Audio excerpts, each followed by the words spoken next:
Welcome to the Stop Shrinking Socialcast. I'm your host, Julia Mallory. This series of interviews examines what it means to shrink.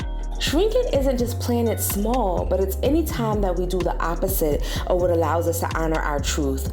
This series will feature dope and dynamic people that demonstrate the complex layers and resilience of the human spirit. Their lived examples show us that perfection isn't required for living one's purpose. Let's get into it. My guest today is Evita Cologne. Evita is co-owner of A Concrete Rose book bar and Speak to My Soul. You can find her online at aconcreterosebookbar.com or on Instagram at A Concrete Rose Book Bar and Speak to My Soul LLC.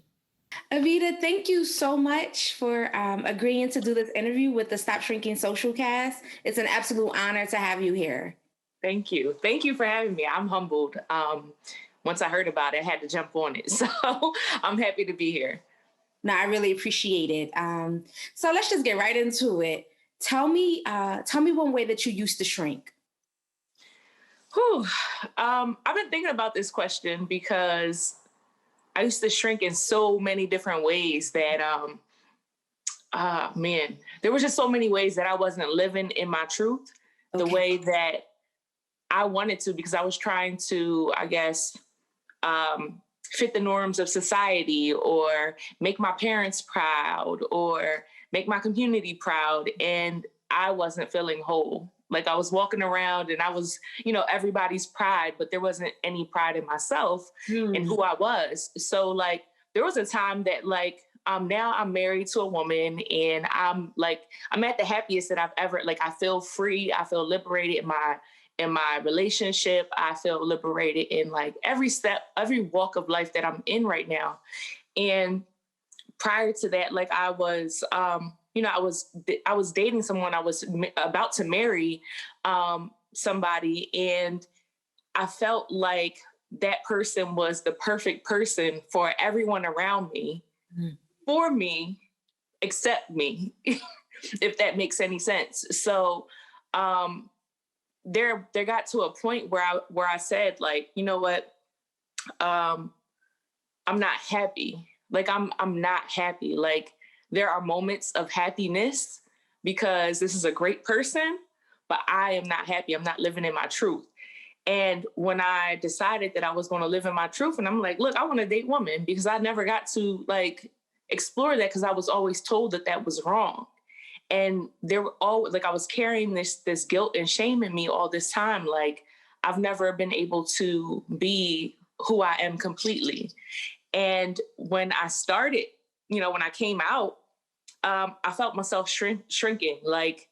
I didn't want to be myself around certain people. I didn't want to show, I didn't want to hold hands in public. No, don't touch me. Don't do that. There were certain things that I was telling myself, oh, well, you're gay, but don't be too gay. Don't get too into those things. And I shrunk, and I felt so suffocated by my family. I felt so suffocated by friends. And that's because they had all of these expectations of who I should be. And I wasn't being who I was aligned to be.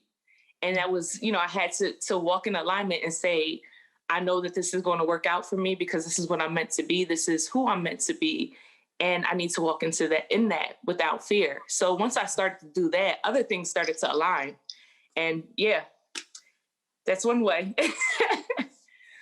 No, I love that. And I think I also appreciate you acknowledging that shrinking isn't just when we play it small, but shrinking is also when we are doing anything that is not in alignment with our truth. Yes. Right? And so it's interesting to parallel how folks around you have so much, expectation and pride and belief in you. But at the same time, even that was keeping you small because some of the vision of you didn't align with who you were called. Exactly. No, yes. I love that. Thank you for sharing that. Yes. I'm sure a lot of folks can relate to that. Tell me your work in progress area where you're working to no longer shrink. You've identified this as an area that you're working on, but you don't have it all figured out. Tell us about that. I feel like It can go so many ways.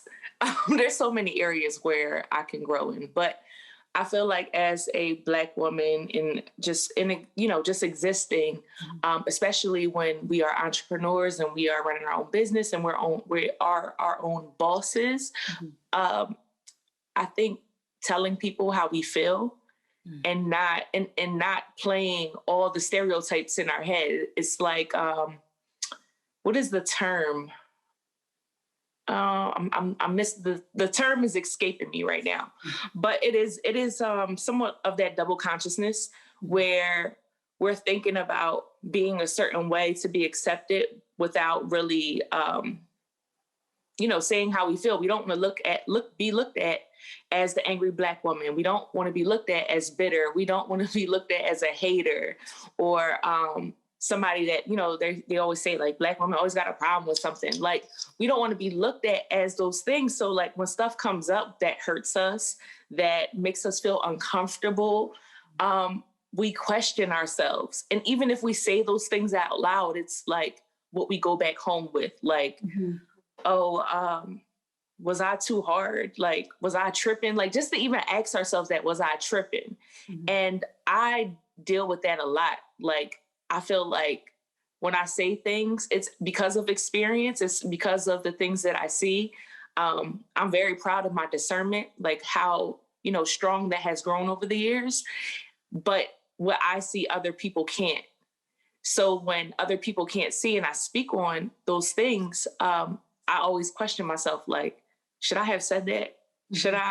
So I feel like that's me shrinking because I'm not saying these things with conviction where I believe it myself. And I feel like throughout my life, I've been gaslit so much and told like, nah, you tripping, you crazy, like you always crazy and all this, like those type of narratives have been pushed on me so much that when I say certain things that I know I believe and I know I'm right about it, I start to question myself. And I don't like that. So I've been working on it, but it's a work in progress. No, absolutely. I think a lot of listeners and viewers can relate to that. I think especially we know the traditional or the common stereotypes that are associated with Black women. And I think, none of us are perfect. None of us will escape that conditioning. And I think also just to your point, especially in business, because a lot of the same traits that other people are praised for, Black women are stigmatized, right? So when you have other people that are not Black women, right? When they are decisive or when they know how to delegate or when they, can be strong leaders, when they can, all these other categories that people seem to like, except for when they're not associated with Black women. Right. And I think that's where we also see kind of sometimes it puts us out of balance because we find ourselves trying to do too much. We find ourselves trying to please people too much because we're worried about like, oh, are they going to just see me as, one type of way? And I think even I had a personal professional experience that I think that there's also this way, even intra-community, that even even in working with some Black folks and Black women in particular, because they were used to a certain leadership style, that one, if you have a different style, it can almost be perceived as being weak. And it was also like, oh, wow, they will take direction in this and difficulty and even sometimes disrespect from other folks. Yeah. But even in trying to work with people, you will find a way, anything to not have to say, yes, I gave deference to this Black woman. And not that they do it intentionally, but I just think, again, the social conditioning that, who are we less likely to listen to sometimes? Right. So I definitely understand that. And are you finding, because I know that you just recently, you and your wife, y'all have a new business, right? And so I could imagine that working with vendors, right? Asking them to be on time, people meeting deadlines. Yes. I'm sure you're kind of encountering some of that right now. Yes. So what I've learned as we embarked on this journey is that I've learned a lot from like my previous business, Speak to My Soul, or my other business. And I'm bringing that knowledge to how I collaborate with people in this space. We're building a new brand. We are building a new business. And like, not only are like, we're bringing this to a very conservative space. And we're going to be the first Black winery in PA, which is great. It's a great title and all that kind of stuff from, you know, the research and all that. But like, it's so hard to be the first of anything. We are like under heavy like scrutiny at all times. So people are always questioning us. Like, if I'm making a decision and I know it's right, it's like, oh, well, how do you know? How do you know if your wine's going to be good enough? How do you know if you said you don't have money for X, Y, and Z? Like, how do you know you're going to get that? Like, how is this even going to work out? So, sorry, I think someone called me.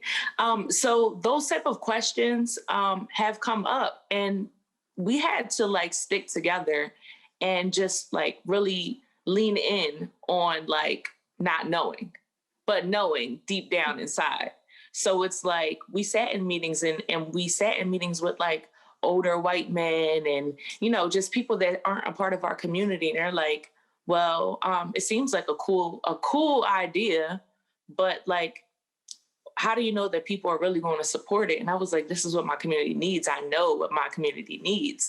So when we launched and it, you know, received all of the love and support, they're like, oh, wow, this is really, you know, something that's anticipated. So it's like, we've been questioned the whole time. Even till today, we are questioned.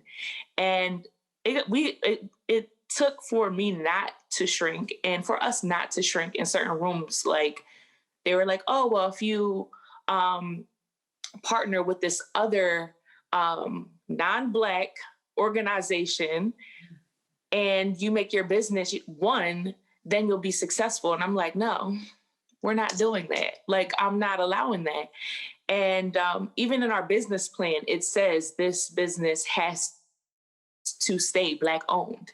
So like, we want to make sure that, you know, that's very clear. And, you know, those are the things that we don't compromise. But, you know, it still makes you feel some type of way for people to question you every step of the way. And you do bring some of that guilt home or that doubt home. Like, am I good enough? Like, am I the one to really carry this and bring this to the community? So you do have those questions floating around your head, but there's just certain things you just can't compromise. And if you're walking, like, I believe so like strongly, if you are walking in alignment, everything that is supposed to be will be. And we have like stayed true to that, and everything that we needed has come. Everything that we didn't need has went away. And that's just where we are right now. It's difficult, but it's worth it. You know, and I think, I don't care, you could be the strongest person, but I imagine that after a while, just getting questioned so much, it's hard for any person to just be like, am I doing the right thing? Right? Like, none of us can escape that doubt. That's just human. It's just interesting. I held me and my creative friend, comrade, we had like these creative meetups for Black and Brown creatives over the summertime. And one of the things we talked about, we were using, there's a social change model that looks at various roles that people can play in bringing about change. And one of the categories is experimenters. And it was interesting because a lot of the Black and Brown creatives on the call basically said, like, our community needs more experimenters. And the interesting thing about it is that I think Black and Brown folks, like, we know experimentation because our survival has depended on being innovative, right? Yes. And so this is what I'm talking about when I say there's so many traits that outside of our community, people are absolutely always praising it. Experimentation and being innovators being one of them. So instead of getting the support you need and this backing because you are not experimenting in the idea that it won't work out, but experimenting by being the first, right? By being a trailblazer. And those are the things that we see white folks often raise millions of dollars, even when ideas, like, we see so many startups that don't make it that have gotten millions of dollars, right? Yeah. And it's like, oh, okay. Like, life goes on. There's not this personal shame. They're not dragged through the mud. It's just like, oh, it didn't work out. Like, you know, you tried. Oh my gosh, that speaks to me because I'm like, I feel so much pressure for us to be so transparent where every dollar is going. Whew. And it's like, I see people raising money and I'm like, I see nonprofits raising money and I'm like, Right. where is this money going? Like, what are you doing with the money? And nobody's asking the questions, but had it been me, Right. But you're it's not even like, a nonprofit, right? no, that's what You're I'm not even saying. a But I'm nonprofit. just That's saying, what's so, yeah. we're a for-profit company. We've been very transparent about that. Like, we're doing this to make money. Like, you know what I mean? We want to build the wealth in our community and within our families. Right. So it's like we have to give explanation for everything. Where other people, they can do it, they can raise money, people can give hundreds of thousands of dollars, and that idea, that thing can fail, and it's okay. Right. They sleep at night. Right. And I wonder about that too, because even on the nonprofit arm, even when you have Black-led organizations, we just saw it over the summertime with the massive, uprising of protests. It was interesting to see the scrutiny again in which Black folks who were asking for dollars, right? Like you said, that accounting down to the penny. And then we had organizations that were raising money that were white-led, some of them raising $2 and $3 million. And the best that they gave was like, hey, we've never gotten this much money. We'll keep you posted on how and when we decide to spend it. Yep. And people went on. Like, it was not a big deal. They're not in the Black and brown people were getting locked up and they weren't able to get out. I'm like, where's the money? Right. Where are those bail funds going to? Right. So it's just interesting. So that's why even when we talk about imposter syndrome, I'm like, is that a real thing? Because who are we pretending to be? And secondly, especially in a society that is so invested in us not being okay with ourselves, who are not making space for us. And so it feels like even when you want to do good, sometimes it feels like you kind of have this constant, it feels like you're constantly in opposition. And that doesn't always feel good. It doesn't always feel good. So, but thank you for sharing a little bit of insight about your journey. And I hope that people that are listening and watching this, that they will understand that while it seems to come with the territory for some of us, that doesn't mean that we just need to concede to the nonsense, right? We got to keep doing our thing, especially like you said, if you are in alignment, because when there are those things that you're super passionate about, it makes it a lot harder to give up. Versus when you just ride a new wave or new trend, when things get hard, you want to just throw in the towel because it really wasn't for you. Yeah, we in here. The blood's in the game. It's very difficult. And that you said the term that was just escaping me. Imposter syndrome. It's like, am I good enough to do this? Like when people say, "Is your wine going to be good?" It is like, is it? Like, you know what I mean? And you start to carry that stuff with you. And that's why I tell people, like, affirm these things about yourself. Yesterday, I spoke at a country club. And I guess they had I don't even know, it was like a business organization, but it was all white women. And I was the only Black person in the room, period. And there was like this slither of doubt because I was sitting on the panel about like my business toolkit. And there was like a slither of doubt that was like, what can you offer them? Like, so that went away. And I walked in the room and I was like, you know what? I deserve to be here. Like, how dare I come in this room with my head bowed? Like, I don't deserve to be here. And the ancestors that I look up to, that I speak so highly of, they fought, they died, they cried, they, put all this sweat in the game for me to come into this room and walk in with my head down. Right. Like, I do, like, the audacity for us to think less of ourselves and us speak so highly of our ancestors. And I know it's human for us to do that, but with me thinking that, like, and keeping that in my head, like, you know what, there's somebody that like, there's a few people that really helped me to a very, very high standard. They were very proud of me and I lost them in the past few weeks. And I didn't want to do anything at all. And somebody texted me, one of my brothers texted me and he said, how would so-and-so want you to act? How would they expect you to act? And despite all of this going on, how would they expect you to show up if they were there? And like, that really empowered me. Like, I should not ever walk into a room and feel like if I'm invited there, I deserve to be there. Right. Right. And I feel like we should definitely carry that. Right. Right. And I think, listen, it's like wherever you're going to walk, at least walk in your truth. Yes. Right? No matter what room you choose to enter. And I know definitely, because I saw one of your posts recently and you mentioned, that you've been battling some survivor's guilt. And and it takes a minute. It takes a minute, right, to kind of continuously make sure that we're living for ourselves. But also, like you said, we didn't come here alone. We didn't come here alone to do this work. And so remembering our people, past, present, and future. Yes. So, thank you. Thank you for sharing that. Yes. No problem. Tell me your area where you like, listen, I'm done with it. I'm not shrinking no more. It's not negotiable. This is my truth. Tell me about that area. Few areas, like I said, previously, like me being, queer, me being a Black woman, like this is how I'm gonna show up. I can't take it off. So that's that.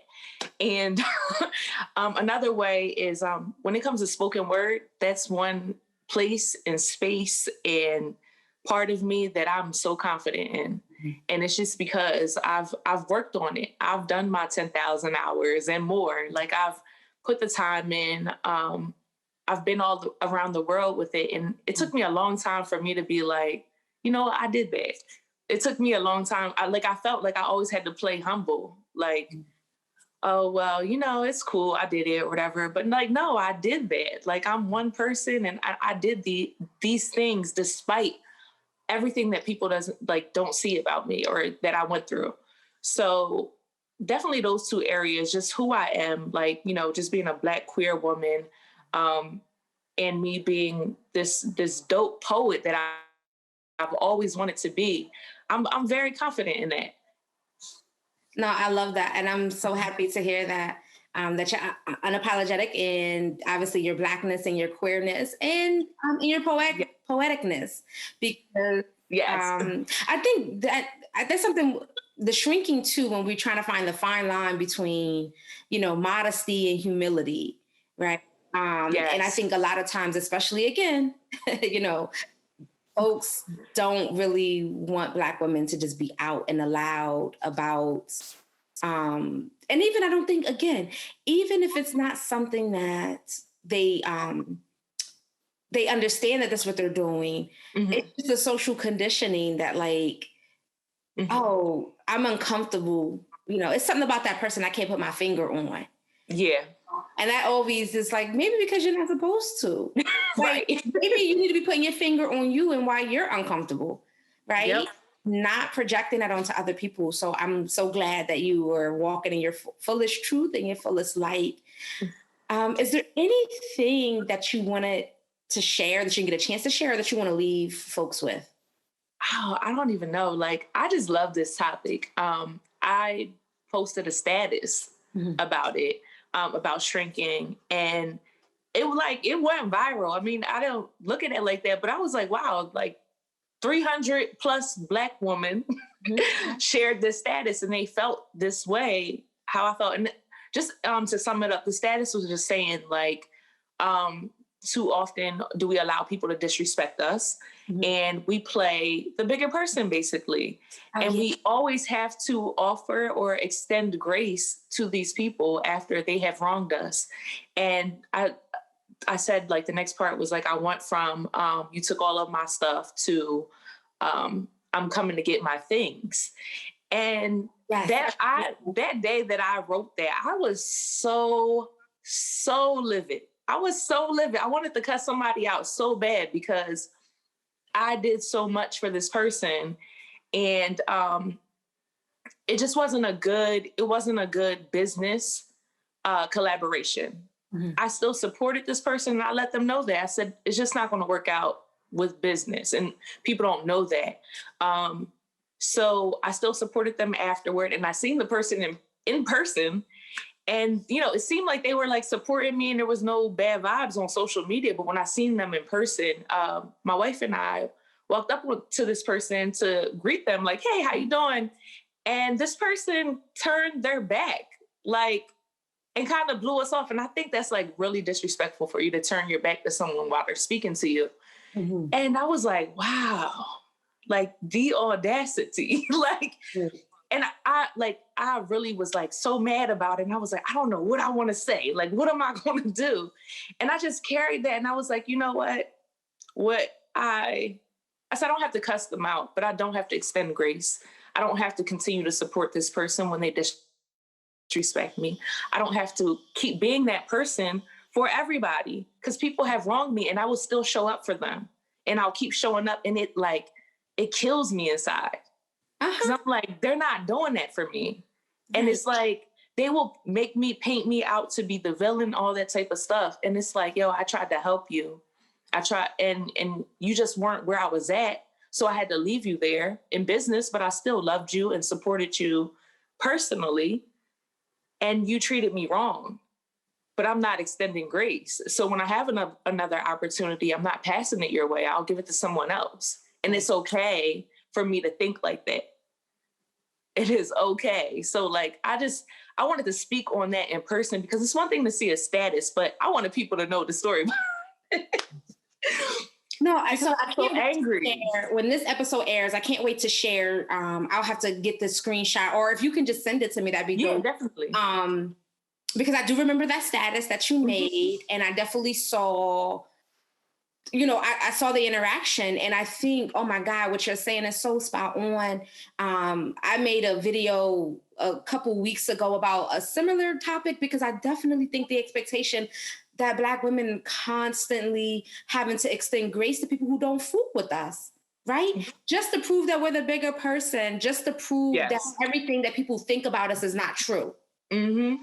And so one of the things I think that we need people to know about us that is true is that you just can't play with us, that you can't just disappoint us and disrespect us and think there are no consequences. Exactly. And if the only thing that we can do to make our feelings be heard is to remove ourselves from the situation, then that's the thing we need to start doing. Because I'm so tired of seeing my folks out here, rolling around and hopping through hoops and doing all this stuff, kind of what Michelle Obama said, oh, when they go low, we go high. And sometimes we need to just go the hell on. Like, exactly. You understand? Like, I think sometimes we just so invested in trying to show that, oh, we're decent and respectable and likable and kind. And it's like, but we probably were already doing those things. That's why the person was already fooling with us in the first place. Right. So if people don't honor our commitment and our investment in them, why we keep throwing more, it's like we keep throwing more love, hoping that it'll convince them to take what we've already given them. Right. And so we have to, I'm big on reciprocity. I'm big on loving who loves us too. And this is not saying that everybody we will love each other in the same ways, right? Because we all have our unique skills and talents and the ways we show up in the world. But this idea that people can literally do nothing, can literally show us no love, no support, no anything. And we think we owe them something. That is wild as hell to me. Like, I think have to stop it.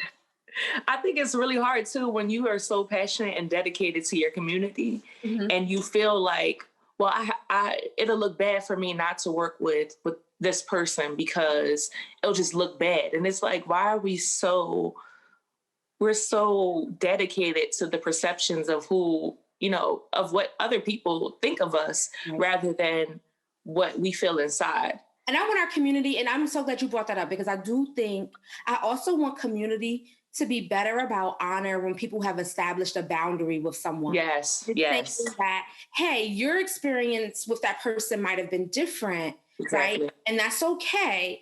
But don't you dare question my integrity or my professionalism because I've had a different experience with that person. And so I want us to stop kind of like low-key gaslighting each other around that, because I think that happens sometimes. People start talking about, and I used to kind of have this expression, I call it the pettiness of personality. And that's something different. That's like, oh, that person just kind of irritates me. Like that's something different, right? But if somebody and I also don't necessarily have to tell you the whole ins and outs of the dynamic. Just trust me. If you say you respect me and value me the way you say that you do, honor that I've made a wise choice here. Yes. Honor that I still want to be a part of something, but maybe I have to limit my interaction because that person has proven themselves not to be kind to me or not to be respectful or not to move in integrity. But I hate how we do that to each other. That somehow because we've had a different experience with someone, Yeah. you automatically want to come and start, caping for somebody at the expense of people who have had a different experience. Exactly. And it's like, it's okay. Like, y'all could do y'all thing. And if there's a way for me to still support, I'm going to do that. Exactly.